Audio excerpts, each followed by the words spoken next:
자, 우리는 아침에 일어나서 알람 시계 보게 됩니다. 자, 이럴 때 A라는 거, M이라는 거, 그다음에 6이라는 거, 콜론이라는 거, 3이라는 거, 0이라는 거 하나하나의 조각조각의 형태를 우리는 데이터라고 합니다. 온도계의 온도가 수온이 올라가고 내려가고 하죠. 그런 것도 데이터라고 할 수가 있겠고요. 어떠한 소리가 들려요. 그 도레미파솔라시도 그런 소리 자체 하나하나도 데이터라고 볼 수가 있겠습니다. 자, 그 다음에 위치, 위경도죠. 내가 어느 위치에 있는지 위도값과 경도값이 존재할 수가 있겠습니다. 이런 것도 우리는 데이터라고 합니다. 자, 마지막으로 우리가 지하철, 대중교통, 버스 등을 이용할 때 내 카드에 잔액이 얼마 있는지 확인하죠. 그럴 때도 숫자라는 데이터를 우리가 이용할 수가 있겠습니다. 데이터는 자연현상에 의해서 관찰되어지는 값 자체를 우리는 데이터라고 할 수가 있겠고요.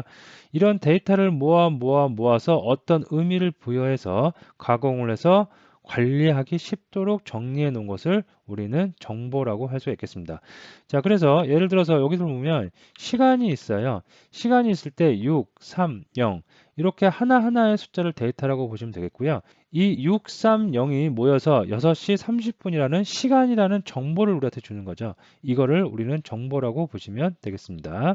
자, 소리도 도, 레, 미 하나하나는 데이터라고 보시면 되겠고요.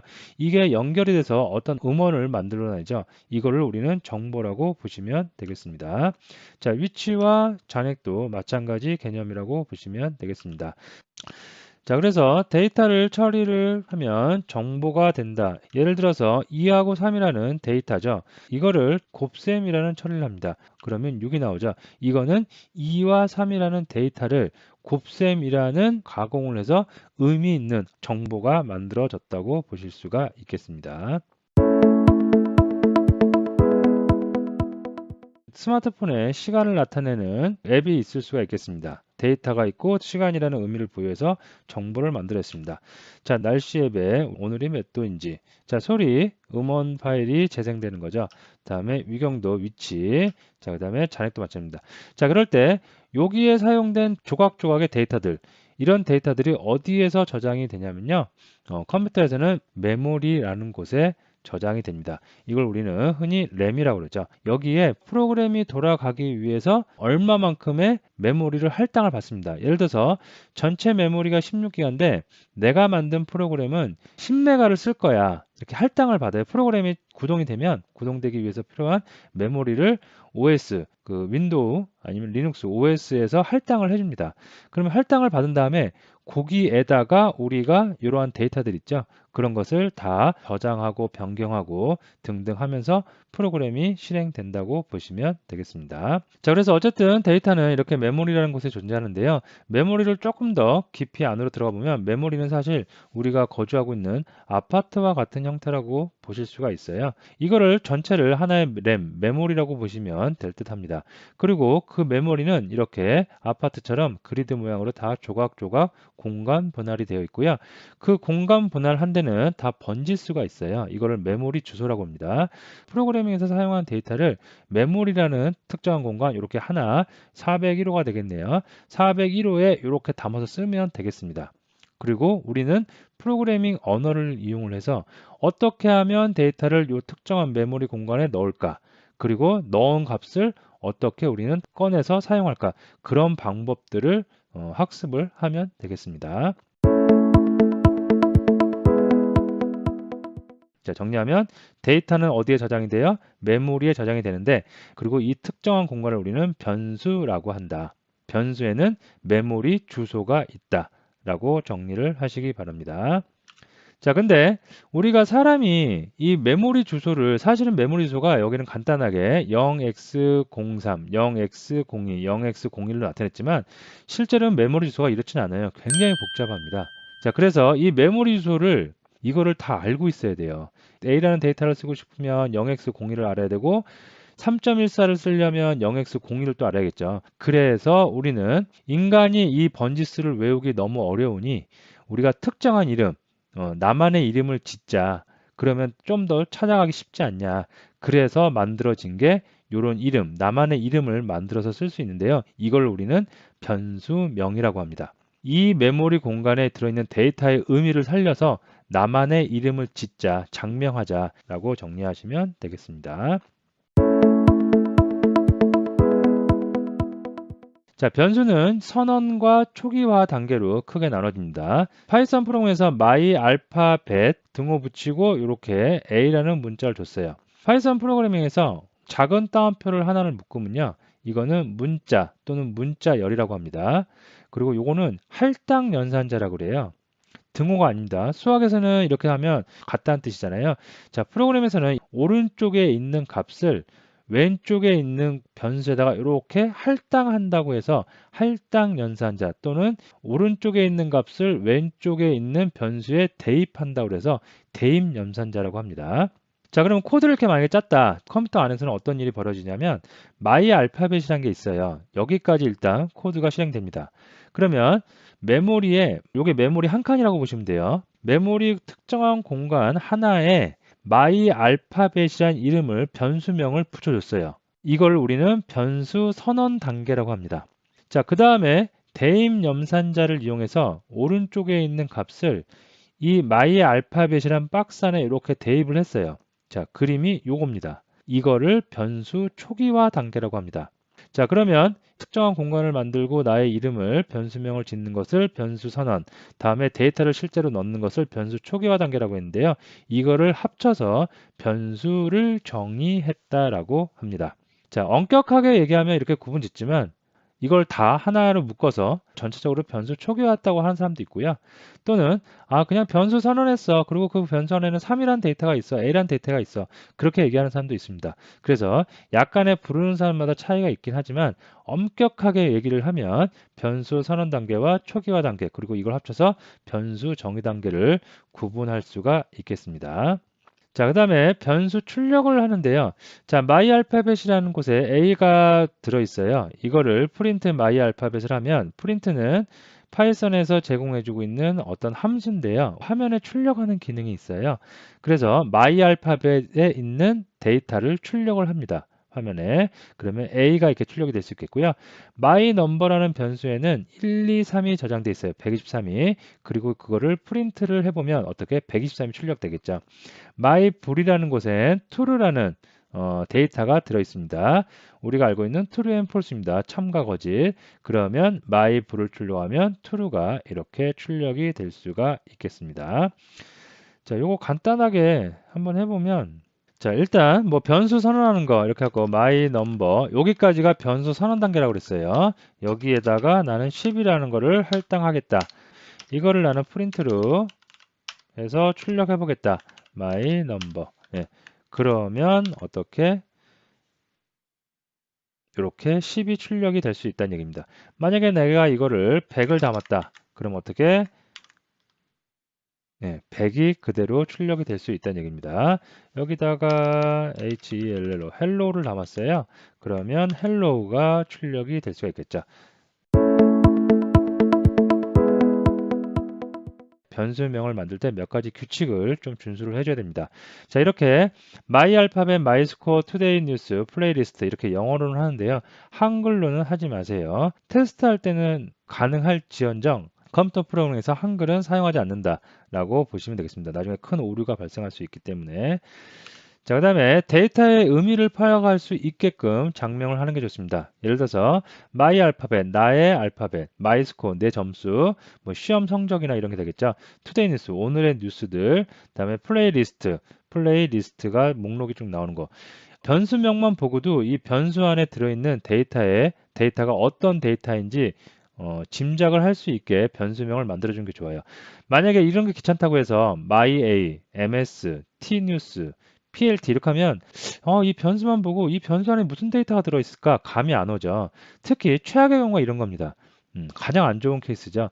V1, V2, N1, N2 이러면 변수가 서로 꼬이기도 하고요.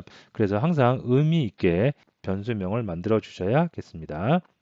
변수명을 만들다 보면 이렇게 두 개의 단어가 이렇게 연결되는 경우가 있어요. 변수명은 중간에 공백이 있으면 안 됩니다.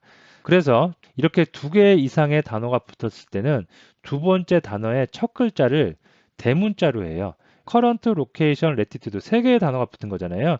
두 번째 있는 단어의 첫 글자부터는 이렇게 대문자를 표기를 합니다. 그러면 우리가 읽기 좀 쉽겠죠. 이 대문자를 기준으로 해서 단어를 꽤 끊어서 읽을 수가 있으니까 가독성이 올라가겠죠. 이런 거를 낙타의 등 모양과 비슷하다고 해서 우리가 카멜 표기법이라고 합니다. 자, 이런 거죠. 마이 알파벳 한번 끊어 읽을 수 있는 대문자가 있으니까 좀 쉬워요. 마이 스코어, 투데이 뉴스, 플레이리스트. 근데 이거를 다 이렇게 소문자로 하면 뭔가 좀 번잡하고 가독성이 떨어지겠죠. 자, 그다음에 특수 문자는 쓸 수가 없습니다. 이렇게 뭐 느낌표, 그다음에 달러 이런 거는 변수명에 쓰시면 안 되겠고요. 특수 문자를 쓰고 싶을 때는 이런 언더바는 쓰셔도 돼요. 그다음에 이렇게 공백 이런 거 쓰면 안 되는. 맨 앞에도 공백이 들어가면 안 돼요. 중간에도 들어가면 안 되겠고요. 공백을 꼭 쓰고 싶은 경우에는 이렇게 언더바를 하나 써서 메꿔 주세요. 두 개의 단어가 붙었죠. 그리고 공백이 없어요. 이런 거를 낙타 모양처럼 생겼다고 해서 카멜 표기법이라고 그러고요. 요거는 두 개 단어가 붙였는데 띄어쓰기 하고 싶어요. 근데 공백이 허용 안 되니까 언더바를 붙였어요. 이런 거를 뱀 모양처럼 밑에 뱀처럼 생겼다고 해서 스네이크 표기법이라고 그럽니다. 변수명을 정명할 때 가장 대표적인 방법 두 가지예요. 카멜 표기법 또는 스네이크 표기법 두 가지 중에 여러분이 선택적으로 사용을 하시면 되겠습니다. 숫자는 첫 글자에 사용할 수가 없다. 이렇게 마지막이나 중간에 숫자를 쓸 수 있어요. 근데 첫 글자를 숫자로 하는 것은 안 됩니다. 자료용은 데이터의 타입을 말해요. 운송수단에는 이렇게 이륜, 오토바이도 있고, 그 다음에 수용차도 있고, SUV도 있고, 뭐 트럭도 있고, 버스도 이렇게 있죠. 데이터도 마찬가지입니다. 데이터도 데이터를 구분질 수가 있겠는데요. 데이터마다 타입이 있어요. 그런 타입이 어떤 것들이 있는지 살펴보도록 하겠습니다. 자, 일단 문자열입니다. 이렇게 어떠한 문자 한국 유니버시티라고 되어 있어요. 이런 거는 다 문자열이라고 합니다. 그리고 파이썬에서 문자를 나타낼 때는 작은 따옴표 또는 큰 따옴표로 묶어주시면 되겠습니다. 이거를 작은 따옴표로 안 하고 큰 따옴표로 해도 됩니다. 이렇게 해도 전혀 프로그램적으로 문제가 없습니다. 근데 이걸 혼용하시면 안 돼요. 작은 따옴표로 시작했는데 큰 따옴표로 끝냈다. 이러면 에러가 나죠. 그래서 작은 따옴표 내지는 큰 따옴표로 통일시켜서 하시면 되겠습니다. 하나의 변수는 어떤 변수는 큰 따옴표로 했고요. 어떤 거는 작은 따옴표로 했어요. 이거는 됩니다. 예. 요거는 상관없어요. 요건 상관없는데 하나의 변수에서 들어가는 데이터 문자를 이렇게 큰 따옴표와 작은 따옴표 이렇게 혼용하면 안 된다는 얘기입니다. 파이썬에서는 조금 대세가 어떤 걸 많이 쓰냐면 이렇게 작은 따옴표를 많이 써요. 그래 하지만 큰 따옴표를 써도 전혀 문제되지 않습니다. 타입은 뭐냐면 my university가 어떠한 여기 안에 들어있는 데이터가 어떠한 데이터 타입인지를 반환해주는 함수예요. 그래서 이 상태에서는 문자열이죠. 그리고 문자를 프린트로 다시 찍고 있습니다. 그러면 이렇게 str, 스트링의 약자입니다. 문자열이다. My University에 들어있는 데이터는 이러한 데이터인데 이런 데이터의 타입, 자료형은 뭐다? 스트링이다. 문자열이다라고 우리가 확인할 수가 있겠습니다. 그래서 타입이라는 함수, 어떤 함수? 어떠한 데이터가 어떠한 데이터 타입, 즉 어떠한 자료형인지 확인을 해주는 함수. 여기서 확인한 거를 우리는 프린트란 걸 이용해서 화면에 방금 이렇게 출력을 할 수가 있겠습니다. 자, 그 다음에 숫자가 있어요. 문자열과 다르게 숫자인데요. 숫자는 정수와 실수 크게 두 가지로 나눌 수가 있겠습니다. 네, 이렇게 해서 마이넘에 나는 숫자 123을 저장하겠다. 그러면 123이 바로 저장될 수가 있겠고요. 나는 여기다가 3.141592 저장하겠다. 네, 이렇게 하면 실수가 부동소수라고 그러죠. 실수가 저장될 수도 있겠습니다. 자, 이걸 갖다가 만약에 이렇게 묶으면 이거는 이제 숫자가 아니에요. 앞에서 학습한 뭐예요? 문자열이겠죠. 그래서 실제로 이거를 타입을 찍어 볼게요. 여기다가 타입을 찍어 보면 자, 얘는 뭐가 나온다? str이 나오죠. 무늬만 숫자지 어떻게 작은 따옴표로 묶었기 때문에 엄연한 자료형 문자열입니다. 자, 근데 이거를 작은 따옴표를 뺐어요. 그러면 뭐가 나온다? 이제는 숫자죠. 근데 실수죠. 그래서 실수라는 플로트가 나올 수 있겠고요. 만약에 이거를 갖다가 3이라고 했어요. 이거는 정수죠. 실수가 아니죠. 그래서 이거의 타입은 뭐다? 인티저의 약자, int로 나올 수 있겠습니다. 벌써 데이터 타입 3개 나왔어요. 스트링, 플로트, 인트 이 세 가지 꼭 알아두시기 바랍니다. 자, 그래서 이렇게 123이 있는데요. 이거 타입을 찍어보면 어떻게 인티저의 약자 int로 나올 수가 있겠고요. 3.14 플로트가 나올 수가 있겠습니다. 자, 그 다음에 세 번째 불은 true and false예요. 그래서 플래그라는 변수에 true가 담겨 있어요. 그러면 true가 찍히겠고요. 이거 타입을 찍어보면 어떻게 불리언, 불이라고 찍힐 수가 있겠습니다. 그래서 뭐 이런 거죠. 자, 이걸 해볼게요. 자, 플래그라는 변수에다가 나는 true를 주겠다. 그리고 이거를 프린트 해서 플래그를 화면에 출력을 해보겠다. 다음에 나는 이거를 타입, 이 타입은 무엇인지 타입도 한번 출력을 해보겠다. 예, 그러면 자, true라는 값이 들어있고요. 이 불리언이라는 거는 참하고 거짓 둘 중에 하나밖에 없어요, 데이터가. 그래서 만약에 이게 true고 이제 불리언 찍혔어요. 근데 이걸 만약에 나는 false로 바꾸겠다. 예, false. 예, 그러면 false가 찍히고 똑같이 불리언 타입이 찍힐 수가 있겠죠. 컴퓨터 프로그래밍에서는 참과 거짓이라는 데이터, 자료용 데이터 타입이 있어요. 이걸 우리는 불 또는 불리언이라고 합니다. 요거는 아까 우리가 여태까지 살펴봤던 내용과 똑같아요. 타입을 이용해서 스코어에 담겨 있는 데이터가 어떠한 타입인지. 자, 이거는 int가 나오겠네요. 이렇게. 그리고 이거는 작은 따옴표를 묶었기 때문에 모양은 100일지라도 엄연히 문자열이죠. 그래서 이거는 str이 나올 수가 있겠습니다. 우리가 컴퓨터 프로그램에서 변수를 쓰는 이유는 데이터를 저장해 놓기 위해서 쓰죠. 더 궁극적인 목적은 거기에 저장되어 있는 데이터를 재사용, 다른 곳에서 다시 사용하기 위해서 우리가 변수를 쓰는 겁니다. 그래서 여기 보시면 헬로 파이썬에서 5번을 찍고 있어요. 헬로 파이썬, 헬로 파이썬, 헬로 파이썬, 헬로 파이썬 중복된 코드가 발생하기 때문에 좋은 코드라고 보실 수가 없겠습니다. 자, 이거를 str이라는 변수에 저장을 해놨어요. 그러면 str 하면 아까하고 똑같이 5번이 출력이 되겠죠. 그리고 나서 이걸 수정을 하고 싶어요. 그러면 헬로 파이썬에서 헬로 자바로 이 변수만 수정을 하면 이 5개가 전부 다 헬로 자바로 바뀌어서 출력이 되겠죠. 기존의 이 방식이라면 헬로 자바, 헬로 자바, 헬로 자바, 헬로 자바, 헬로 자바 다 바꿔야 되잖아요. 하지만 변수를 우리가 이용하면 이 변수만 바꿔주시면 나머지는 수정할 일이 없기 때문에 이렇게 손쉽게 데이터를 관리할 수 있도록 우리가 변수를 사용합니다. 자, 그래서 데이터 재사용. 자, KOR이라는데 80, ENG라는 잉글리시에다가 90, 매스, 수학에다가 100점 맞았대요. 자, 그럼 이걸 가지고 우리는 재사용할 수 있어요. 어떻게? KOR, ENG, 맷 해갖고 다 더해요. 그럼 이게 썸이 되겠죠. 총합이 되겠죠. 세 과목의 총합, 이거를 썸에다 다시 담아요. 예. 그러면 세 과목의 합을 우리는 출력할 수 있겠고요. 이거를 다시 3으로 나누면 어떻게 평균도 구할 수 있겠죠. 즉 KOR, ENG, 매스를 갖다가 우리가 계속해서 재활용해서 쓰는 거죠. 썸을 낸다. 그리고 썸을 내고 다시 평균을 구한다. 이렇게 즉 데이터를 재사용하기 위해서 우리가 변수를 사용한다.